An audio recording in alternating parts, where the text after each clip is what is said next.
Eu sou o Dr. Jonas Lenz, sou médico especialista em coluna e intervenção em dor. Eu adoro tentar entender as pessoas por meio das histórias e narrativas. Essa série de 10 episódios fala sobre muita coisa. Neste 5º episódio, eu vou falar sobre a teoria da neuromatriz e o sonho de Matrix.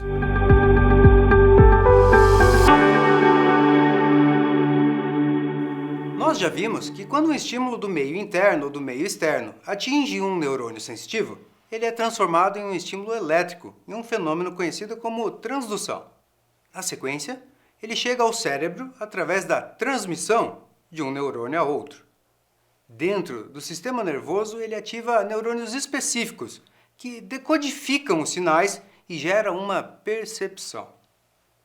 Esses processos ocorrem nas redes neurais naturais de maneira semelhante ao que ocorre na computação com as redes neurais artificiais. O sistema nervoso central é dividido em áreas que desempenham funções específicas e que produzem padrões de impulsos nervosos e de qualidades sensoriais.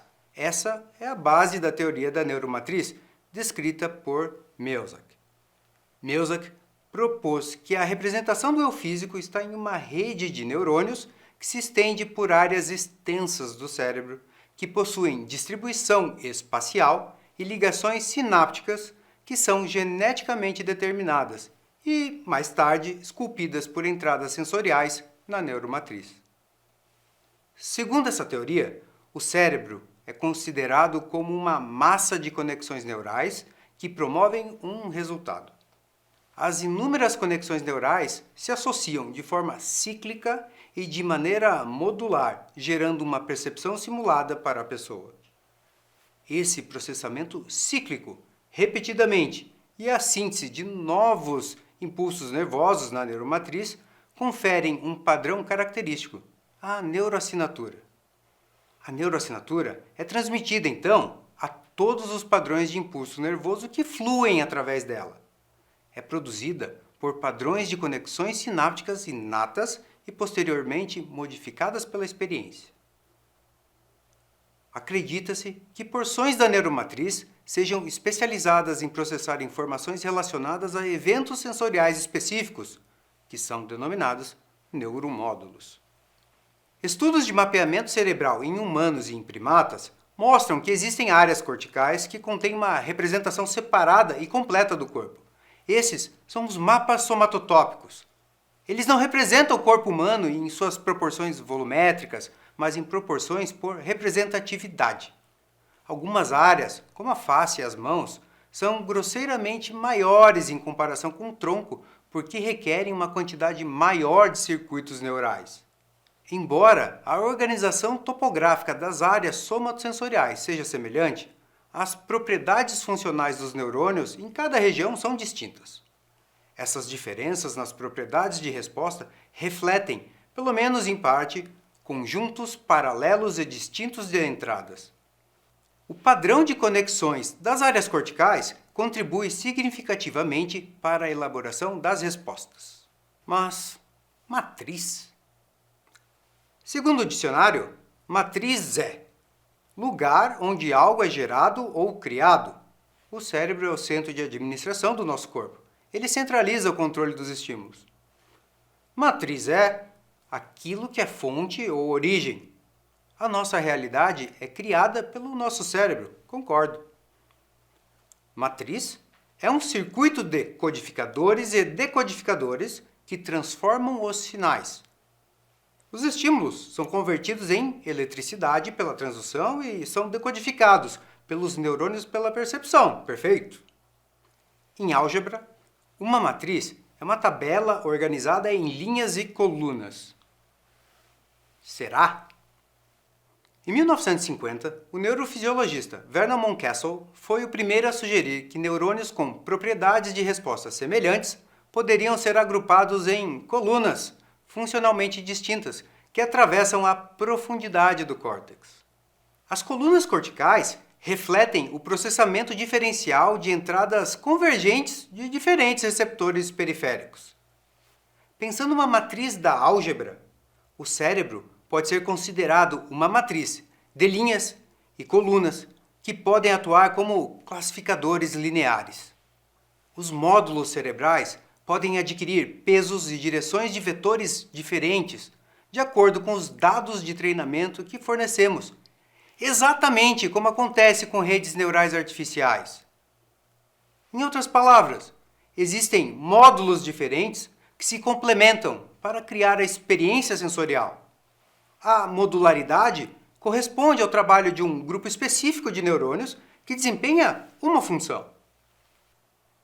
Esse módulo é como se fosse uma peça de um quebra-cabeça, que é chamado neurotag. Tag, do inglês, pode ser traduzida como rótulo. Assim, poderíamos traduzir neurotag como um rótulo neural. É um conjunto de neurônios que se comunicam entre si para executar uma função específica. Alguns neurotags são responsáveis por ações, chamados de neurotags primários ou neurotags de ação. Outros modulam a função dos primários, por isso são conhecidos como neurotags secundários ou de modulação. No caso da dor, o estímulo sensorial nociceptivo vai até um neurotag. Informações adicionais que chegam de outros neurônios se associam e exercem uma atividade modulatória, agregando significados e conceitos. Por exemplo, o estímulo sensorial do tato fornece dados sobre o que pode ter causado a nocicepção. A visão mostra se existe alguma lesão. Você nunca viu alguém que só sentiu dor depois que viu que estava sangrando? Nesse momento, eu acabei de citar o próximo processo relacionado à percepção da dor: a modulação. Vamos lembrar. Um estímulo ativa uma fibra nervosa que o converte em sinal elétrico, a transdução. Na sequência, ele trafega pelas fibras nervosas, a transmissão. Aí ele atinge neurotags específicos e gera a percepção. Por fim, ele se integra a outros neurotags que interferem na percepção, que é a modulação. Por isso eu gosto de fazer uma analogia com a informática. O cérebro se assemelha a um incrível computador que calcula e processa dinamicamente inputs e outputs de muitos neurotags que estão em constante colaboração e competição. Ele utiliza as informações das matrizes para realizar o processamento. Vou dar um exemplo. Quando você caminha em um terreno plano, seus músculos contraem diferentemente de quando caminha em um terreno irregular, certo? Por quê? Porque os neurotags de ação responsáveis pela contração conseguem se adaptar ao tipo de terreno, porque os neurônios da visão, do tato, vestibulares e proprioceptivos fornecem dados sobre o estado do terreno, as forças de reação que o solo exerce no seu pé, sobre a aceleração e a posição do corpo ininterruptamente em tempo real. Com todos esses dados, o cérebro afina os movimentos para evitar quedas. Contrai mais aqui, relaxa mais ali. Nesse exemplo, os neurônios motores são considerados neurotags de ação, enquanto os neurônios da visão, tato, propriocepção e vestibulares são considerados neurotags de modulação. Vamos supor que você tenha torcido o tornozelo em uma trilha. Você sentiu muita dor, teve que parar o passeio, ficou frustrado, incapacitado e muito tempo em reabilitação. Com certeza foi uma experiência desagradável, mas foi ela que gerou uma memória, que associou dor ao local ou à atividade. Essa memória passa a ser um neurotag de modulação. Quando você for caminhar novamente em um terreno irregular, sua contração muscular será influenciada inconscientemente pelo receio de sofrer uma nova torção de tornozelo. O padrão da contração muscular passará a ter como foco motricidade e proteção da sua articulação. Por isso, você caminhará de um jeito diferente. Inclusive, pode até parecer que você esteja mancando, mesmo que não sinta dor alguma. Essa influência pode ser positiva, porque isso lhe garante maior segurança. Porém, em atletas profissionais, a mudança no padrão da contração muscular diminui o desempenho atlético. Por isso, quando um atleta retorna de uma lesão, ele não consegue ter o mesmo rendimento apresentado previamente. Através de fisioterapia e treinamento, ele consegue diminuir ou abolir esses neurotags de modulação e gradualmente vai adquirindo mais confiança para poder retomar o seu rendimento. As memórias podem atuar como neurotags de modulação que afetam os pensamentos e comportamentos atuais e futuros. Quando o assunto é dor, as memórias armazenadas e as experiências vividas ou assimiladas por uma perspectiva empática atuam como neurotags secundários. Elas modulam diretamente a intensidade da dor, podendo amplificar ou amenizar a experiência atual. É um processo dinâmico. Quando uma dor não cessa, ela interfere em diversos domínios da vida. Ela hackeia e corrompe pensamentos. Ela acaba influenciando o comportamento, atuando como um forte neurotag de modulação.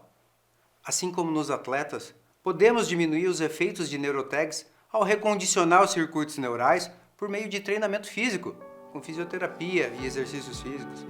Treinamento mental, com psicoterapia, terapia cognitivo-comportamental, mindfulness, meditação e educação em neurociência da dor.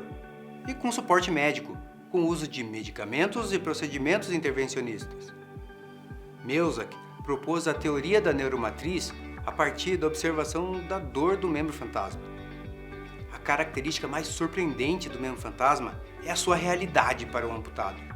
De maneira similar à síndrome da mama fantasma, nela as pacientes submetidas à mastectomia têm sensações dolorosas e não dolorosas de uma mama inexistente.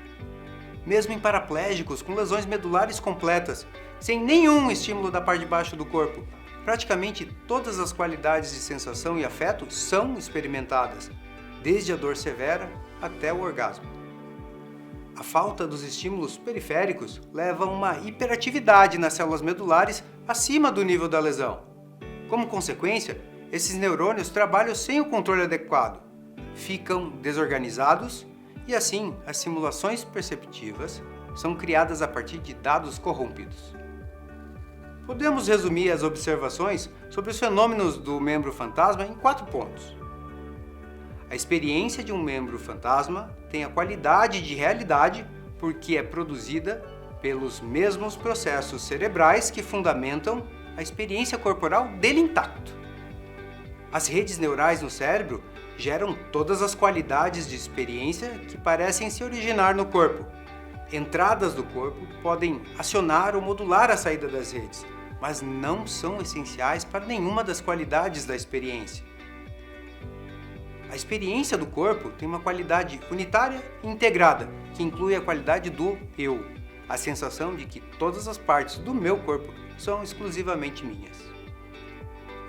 E quarto, a rede neural subjacente à experiência do eu físico é determinada geneticamente, mas pode ser modificada pela experiência sensorial. Esses 4 pontos se aplicam à dor. No primeiro, a dor pode existir mesmo após a cicatrização de uma lesão, porque é produzida pelos mesmos processos cerebrais que fundamentam a experiência corporal dele intacto.